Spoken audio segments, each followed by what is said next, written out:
The opposite is true. It was actually the private prosecutors who lacked a certain personnel for the marking of the exhibits. Siguro hindi lang naintindihan masyado ni Representative Luis Roy ito kasi hindi naman sila nagpa-participate buong araw.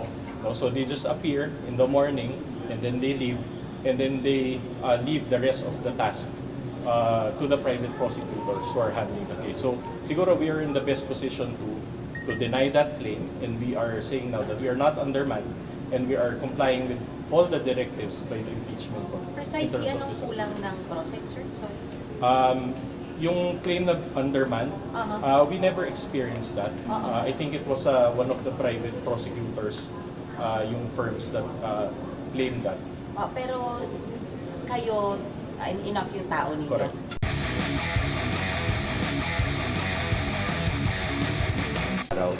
So basically, tuloy-tuloy pa rin po ang ating pre-marking sessions.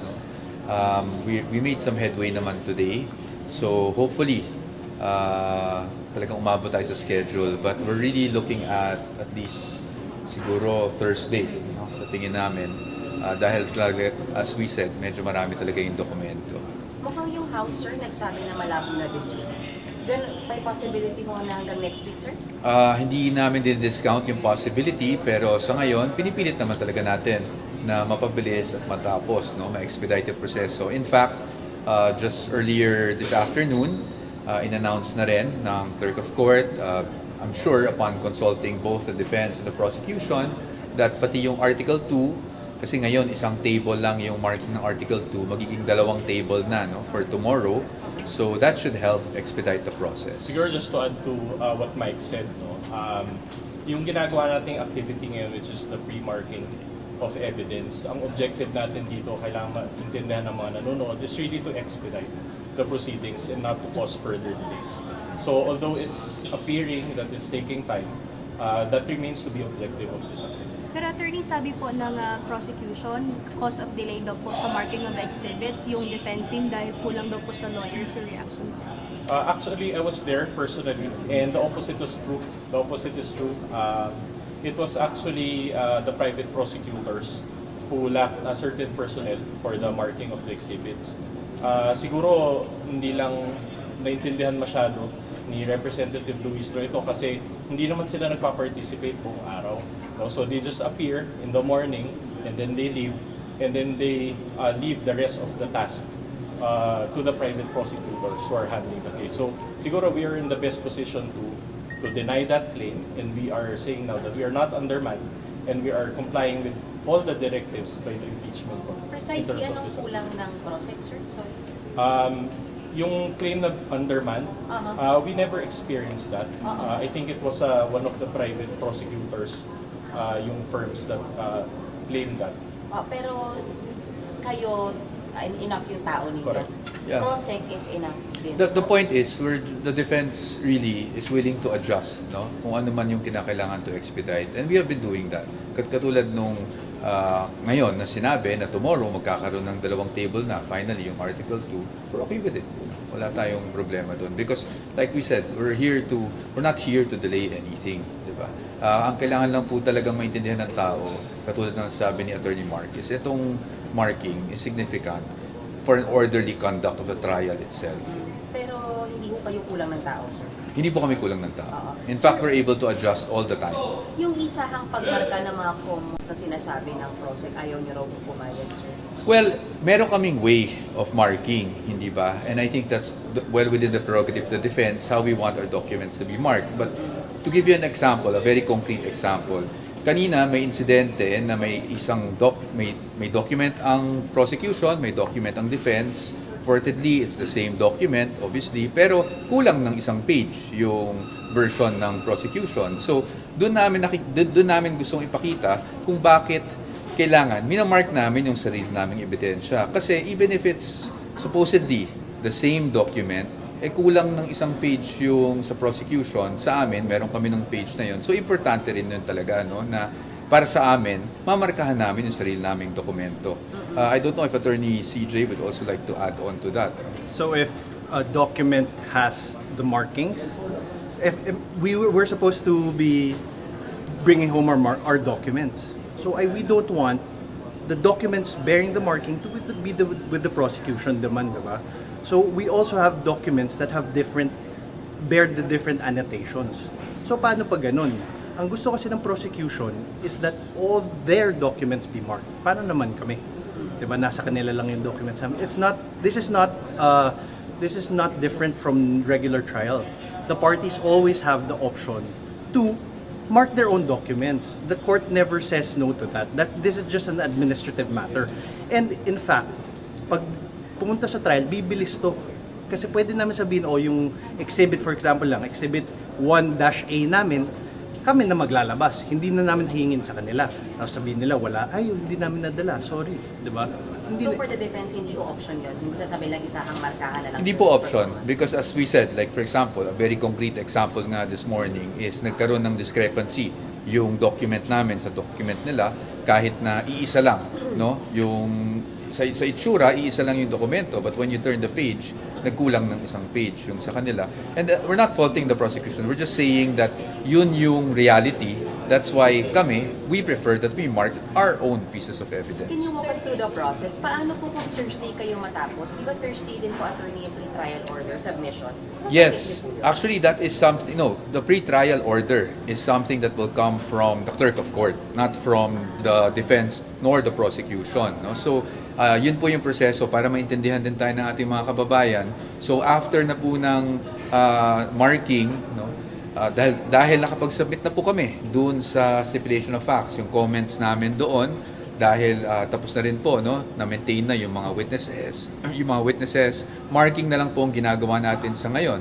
Pagkatapos po ng marking, mag-i-issue po ng pre-trial order ang clerk of court. Well, the impeachment court really ang mag-i-issue ng pre-trial order. So, yun ang aabangan natin. Yun ang next step po nito. Ngayon, kung aabot siya sa Thursday, I think that's best directed to the impeachment court. Kasi hindi rin po namin alam. Pero masasabi ko sa inyo na ito'y pinag-uusapan rin namin ni Sec Bantug for the past few days kung paano mangyayari yun na aabot yung pre-trial order. Masasabi po ba natin atrasado na yung timeline ni Sir at yung possibility na hindi umabot ng July 6 yung umpisa ng trial? Hindi naman because as per schedule hanggang June 25 naman talaga yung pre-trial conference, di ba?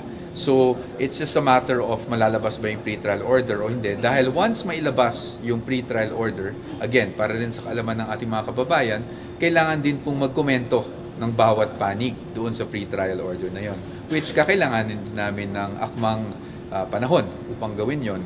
So, this is something that is being discussed not just between or within the defense, it's being discussed even with Secretary Bantug. So ano lang po yun, abangan na lang po natin siguro. Balikan ko lang. Sa Articles 1 and 2 ngayon, gaano kalayo na yung progress natin sa marking? Well, we're making progress. As we said, it's 4,000 documents on one side, another 4,000 on the other side. So marami talaga. Nag-iiba-iba per marking table dahil iba-iba siyempre yung pace. But I would say significant naman na meron na tayong nagawa since Thursday last week. Nakalahati na, sir? Siguro, Hindi pa po tapos. hindi pa tapos. Sir, yung hiningi po kasing extension ng prosecution will be until Saturday. Gusto po nila na may pre-trial conference pa rin by Friday and Saturday. Is this a position that the defense also shares? Like we said, the defense will always adjust. So kung ano man ang kinakailangan, handa naman tayong pumasok kahit Sabado. But also that's something that they never discussed with us. I just like you to know, they're talking through you guys. So all these things, we have been open with them, but the prosecutor always talks to you guys. So this is the first time that we're hearing about this. Siguro to add to that, the defense is committed to expedite, to do everything in our power to really expedite the case as well. And so far, lahat naman ng binibigyan ng instruction ng impeachment court, we faithfully comply and we really do the best of our ability. Balikan ko lang yung sinabi niyo, attorney, na hindi uma-attend, mag-attendance lang yung mga public prosecutor at umaalis na sila. Ito ba ay nakakadagdag sa pagka-namumove at natatagalan yung PTC? Well, personally, para sa akin, it will contribute kung nandun sila. Kasi they will have added manpower. Pero siguro, it's best left to their discretion kung how they will perform in this part of the process. Sir, on your side, confident naman po kayo sa Thursday na matatapos ninyo ito? We don't know because ang nangyayari kasi ngayon, that's why ayaw namin magbigay ng definite timeline. It's also unfair to give a definite timeline kasi halinhinan yan eh, 'di ba? Prosecution will present their documentation to a certain number and then kami naman, no? At yun naman ay napag-usapan. So, we really don't know. It will depend on the pace. It will depend from one marking station to another kung ano din yung pace. It will also depend on the article. Maaring mas maraming dokumento yung Article 1 kaysa sa Article 2, so it really depends naman po. Sir, would you say hindrance yung hindi pagiging present the whole day ng public prosecution sa pre-trial proceedings? I wouldn't say that.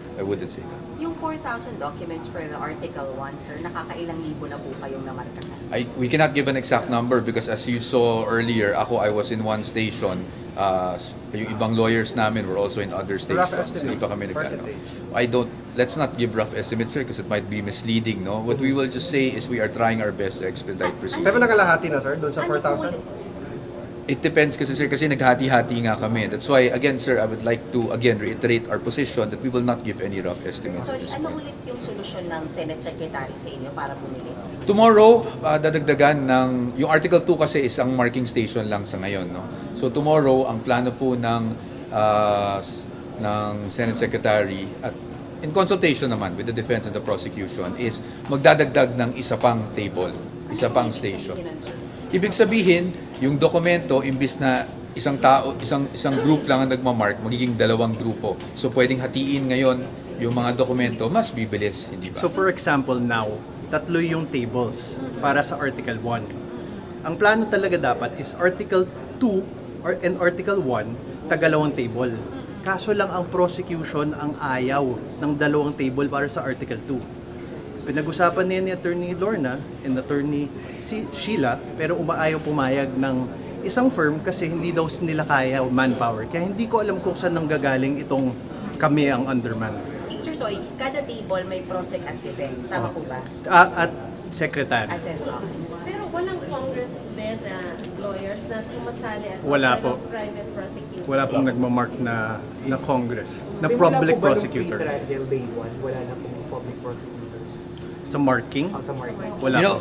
I would like to siguro let's not make a big fuss out of it, no, because it's also within the prerogative of the prosecution kung sino magmamark. So I beg your indulgence. Let's not make a big issue about that. Let's just stick to the issue, which is the marking. And in terms of the marking, ginagawa naman ng dalawang panig kung anong kaya para ma-expedite ito. Pero sir, what's the difference kung wari public prosecutor na dito compared sa kung nandyan din yung private? I don't see any difference. Last Sir, week to clarify po, yung July 6 po na pag-uusapan nyo rin na pwedeng i-adjust. I mean, with the... I don't want to preempt the impeachment court. That will have to come from the impeachment court. Kasi ang impeachment court po ang lalabas ng calendar. So, of course, kami matatanong. So, kung matanong naman tayo, we will just come to an agreement with all the parties concerned. Meaning, prosecution and the impeachment court. Sir, Tsaka sabi siguro niyo, to in the interest of fairness, para maintindihan lang din ng mga nanonood kung ano yung nangyayari. It's not just the defense lang naman or it's not just the prosecution. It's both sides na marami talagang dokumento. No, wala namang nagdo-dominate, so to speak, ng pre-marking. Binibigyan naman ng parehong sides ng pagkakataon para magmarka ng mga dokumento. Sir, sorry, sabi niyo open kayo na possible na hanggang next week pa tong pre-trial conference. Pag hindi tinatapos ng Thursday, can we say delayed na yung timeline niyo? Kasi hanggang 25 No, na po. again, the timeline is given by the impeachment court. So it will depend on the impeachment court. I don't want to say delay or something because we are causing, issues na wala naman pa sa ngayon, no? So let's not do that. Ang sa akin, we're working on expediting everything. Ngayon, kung mag-extend man, then we're happy to adjust, no? Kasi ang gusto lang talaga natin ay matapos ang proseso. Sumusunod lang po tayo sa proseso. But I really hope mga kaibigan natin sa media that we do not use the word delay kaagad, lalong-lalo na hindi pa nangyayari. For the part of the defense, kung ano yung proposed measures natin to expedite yung pre-trial? Yun po yun. It's damihan ang stations at napakinggan naman kami. And from both sides, yun naman talaga ang hinihingi. No? Nagkakaroon lang ng issues here and there, katulad na nabanggit ni Attorney Mark kahapon. But so far now, magkakaroon na tayo ng extra tables or extra marking stations sa Article 2. So again, ibig sabihin nun, madadagdagan ng another station kung saan pwede mag-mark. So kung madadagdagan, mababawasan yung kailangan i-mark dun sa nag-iisang station ngayon. At sabay yun na imamarkahan. So ibig sabihin, kung mahati ang dokumento, ang bulk ng documents, mahati sa dalawa, at sabay, simultaneously, minamarkahan, mas mapapabilis yung proseso. Pero pwedeng magpakilan lang po yung mga kasama niyo. Yes, as I mentioned yesterday, on my right is Attorney Mark Binluan, and on my left is Attorney Carlo Joaquin Narvasa. Kasama po lahat pag nag-trial, sir. Yes, Thank you yes. po, Okay. Attorney. Attorney, so ibig sabihin, Thank you po. yung nangyayari is normal process, nothing out of the extraordinary? No, nothing out of the extraordinary. But of course, siyempre, yung pag sinasabi natin volume of documents for a case, such as an impeachment case, expected, marami talagang dokumento. No? At pag nagmamarka kasi tayo, hindi naman yan marka. Hindi naman ganun po yun. Tinitingnan natin kung ang kopya ay original, kung ang kopya ay certified true copy, kung ang kopya ay photocopy, at ibig pong sabihin nun ay kinukumpara din namin ang original sa photocopy, yung mga ganung bagay. So, hindi lang po simple yung pagmamarka, pero natural lang po yan at ginagawa po yan sa regular courts. So wala makakapag-akusa sa isa't isa na may na ginagawa itong sadya para i-delay? Wala po. Kami po, never kami nag-accuse ng delay. At kami po, naninindigan kami that we are also not delaying the proceedings. That's why, syempre, we will also take exception pag kami ay sinasabihan na nagde-delay because from day one, hindi po kami nagde-delay ng any proceeding dito. Thank you po, Attorney Nay.